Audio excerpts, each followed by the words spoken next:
I'm going to tell you the story as the Rebbe said it. This actually is a series of small little stories. And Bashgacha Pratis is connected, as you'll see, to the Maimer.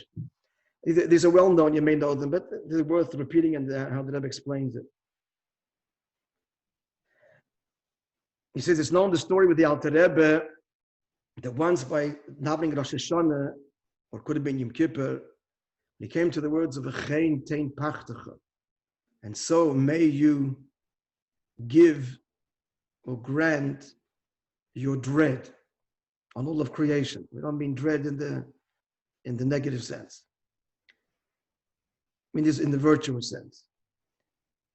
So when he came to the word pachtecha, he lost control, he began to roll on the floor, and he couldn't finish the word, pach, pach, and so on. And from great dread that he was experiencing, he couldn't conclude the word. And only after some time, he was able to say the whole word, pachtecha. Story 1. Story 2. Similar story in the sense, we'll see how it's similar in a moment. But that's Tzemach Tzedek. In the early years of his Rebbistav, of being Rebbe, so once that Tzemach Tzedek sat with Chassidim. So the mashke they had at the table was kavit. What's kavit? It's 96. It's 96%. Not proof, percent. Ordinary mashke is 40%. So the Tzemach Tzedek drank a cup and a second cup, and then he indicated he should pour him a third cup.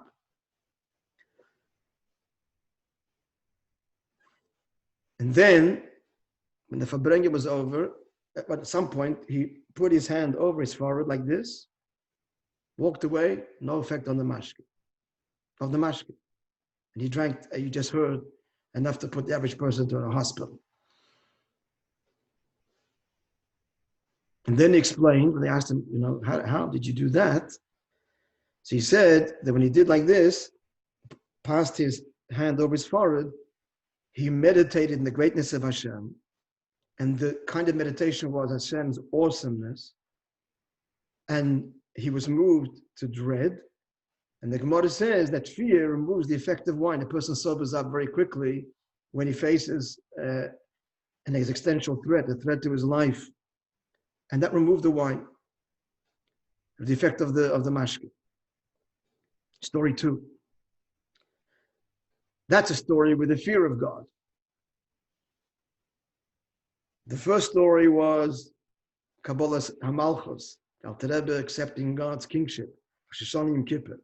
Second story was awe of God. Third story, love of God. What's the story of the love of God? The Menachem Chernobyl, the Menachem of Chernobyl. He was a Talmud of the Baal Shem Tov and later of the Maggid, and a contemporary and very dear friend of the Alter Rebbe, the founder of the Chernobyl dynasty, Skver, and other dynasties extended. He wrote a famous Sefer Moyer Inayim, which is one of the classic works of Chassidus, quoted in Chabad Chassidus. It says about him that he was Shomei, Begufe, means he was fat, from saying Yehei Shmei Rabbah. For when he meditated in Yehei Shmei Rabbah, in the greatness of Hashem, which we're learning about in the Maimer, the Eibush says, Mevarach, La'olam, La'ol Me'al Maya, as we're learning in the Maimer, drawn into all of the worlds, this caused a great love and delight, Tainug, that caused the expansion of his body. The Rebbe refers to the famous story in Masechta Gittin. The story there is that Yerushalayim was laid siege by the Romans, and there was a group of young Jews who wanted to fight till the end, no surrender.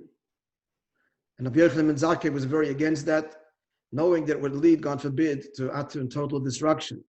It's a whole beautiful story there. He found a way to be smuggled out of the city. A story we always tell on Tisha B'Av, the Gemara in Gittin. he had to be smuggled out because the Biryonim, these rebels, wouldn't allow. Anyway, so he meets Vespasian, he's brought to Vespasian, who was the general that was about to conquer Yerushalayim. And he greets him as a king. Vespasian, a king. So he says, number one, if I'm a king, where were you till now? Which is another story. And secondly, first, I'm not a king, and if I was, sorry, where were you till now? Rabbi Yochanan ben Zakkai said to him that you must be a king because the prophecy says that the mighty one, referring to Yerushalayim, will fall only to the hands of a sovereign, of a monarch, of an adir, of a mighty one. As they're speaking, news comes from Rome that Caesar had died and Vespasian was appointed the next Caesar. What happened then was, at that point of this discussion, he had one shoe on and one shoe off. And he couldn't remove the shoe. And he realized that Rabbi Yochanan ben Zakkai was a very clever man, a wise man. He says, can you explain this? So he said to him, what happened was you heard this news that you had been appointed king. This is important, sovereign. This caused you such deep pleasure that expanded you, even physically. What's the solution? He said, bring someone that you deeply dislike, and then your body will contract. That's what happened. Anyway, we see from the Gemara here, and this was the case of Menachem Chernobyl, that experiencing deep delight expanded him, not just emotionally and intellectually, but physically as well. The Rebbe tells these stories. Now, I'm just going to tell you what the Rebbe said. This is the early years. The Rebbe says the message of these stories is that the mitzvahs that we do, even the spiritual mitzvahs, God's sovereignty, the Alter Rebbe story, awe of God, the Tzemach Tzedek story, love of God, the story of the Menachem Chernobyl, can't remain just in the mind and the heart. You have to have a physical expression. They've got to affect the physical body. Clearly, he's not saying that we are on this level that our body should expand and that we can think of the fear of God, that the heart, literally, the whole thing changes in the intoxication. I don't think he means it quite literally, but the general message is that all of the beautiful stirrings of the mind and heart are beautiful, but the bottom line is that be translated in a tangible and ultimately physical way. That's the lesson of these stories. Okay? If I'm not mistaken, this is quoted before Hamelech in the Machzor, that Aaron Karlin. I was referring to it. Yeah, right. It says it says in Al Machzor, like this. There's a little note there. Look out for it. I mean, I'm sure you've all read it. Before Hamelech of Shachris, or the Baal Shachris, specifically Shon Yom Kippur, unlike Shabbos and Yom Tov, when we say the very same prayer, which takes over at Sheikhinad, here he takes over at Hamelech, and in many shuls, that's a whole thing. The Baal Shachris walks from his place to the bima, singing this sacred melody, and then concluding with the words Hamelech. So now, my uncle, my father's brother, when I was a child, was he didn't daven for the Omer the whole year, only daven Shachris and Shon Yom Kippur.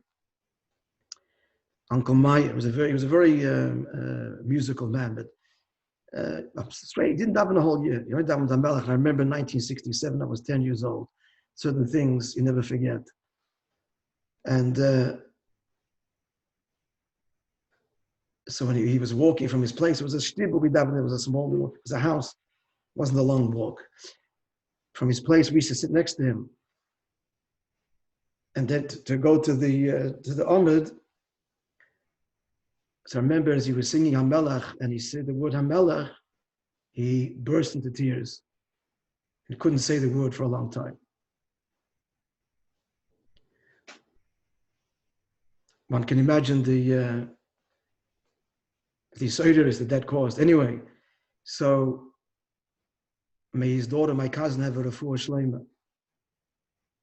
Chana bas Sivia. Amen. Thank you. Yeah, she lives in Israel. So So what does it say in the Machzor? It says that Aaron Kalina, when he once before the word Hamelech, he fainted. They asked him what happened. He said he thought about this Gemara.